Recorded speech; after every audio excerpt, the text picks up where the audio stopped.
मानवता और इंसानियत। एक सज्जन रेलवे स्टेशन पर बैठे गाड़ी की प्रतीक्षा कर रहे थे। तभी जूते पॉलिश करने वाला एक लड़का आकर बोला, साहब, बूट पॉलिश कर दूं? उसकी दयनीय सूरत देखकर उन्होंने अपने जूते आगे बढ़ा दिए और बोले, लो, पर ठीक से चमकाना। लड़के ने काम तो शुरू किया, परंतु अन्य पॉलिश वालों की तरह उसमें स्फूर्ति नहीं थी। वे बोले, कैसे ढीले ढीले काम करते हो, जल्दी जल्दी हाथ चलाओ। वह लड़का मौन रहा। इतने में दूसरा लड़का आया। उसने इस लड़के को तुरंत अलग कर दिया और स्वयं फटाफट काम में जुट गया। पहले वाला गूंगे की तरह एक और खड़ा रहा।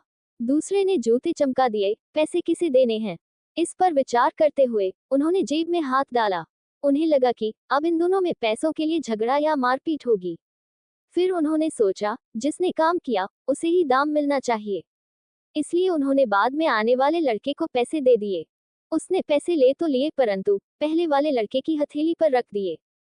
प्रेम से उसकी पीठ थपथपाए और चल दिया। वह आदमी विस्मित नेत्रों से देखता रहा।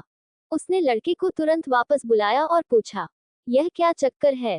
लड़का बोला, साहब, ये 3 महीने पहले चलती ट्रेन से गिर गया था। हाथ पैर में बहुत चोटें आई थी। ईश्वर की कृपा से बेचारा बच गया, नहीं तो इसकी वृद्धा माँ और बहनों का क्या होता? बहुत स्वाभिमानी है, भीख नहीं मांग सकता।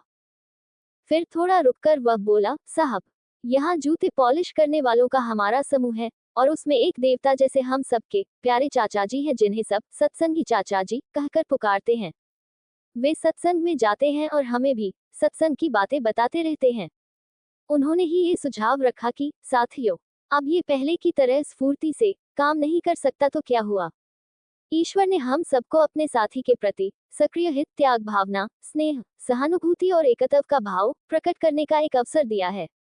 जैसे पीठ, पेट, चेहरा, हाथ पैर भिन्न भिन्न दिखते हुए भी हैं, एक ही शरीर के अंग, ऐसे ही हम सभी शरीर से भिन्न भिन्न दिखाई देते हुए भी हैं।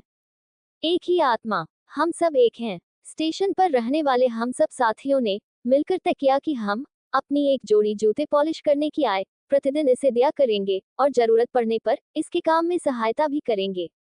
जूते पॉलिश करने वालों के दल में आपसी प्रेम, सहयोग, एकता तथा मानवता की ऐसी ऊंचाई देखकर वे सज्जन चकित रह गए और खुशी से उसकी पीठ थपथपाए और सोचने लगे, शायद इंसानियत अभी तक जिंदा है।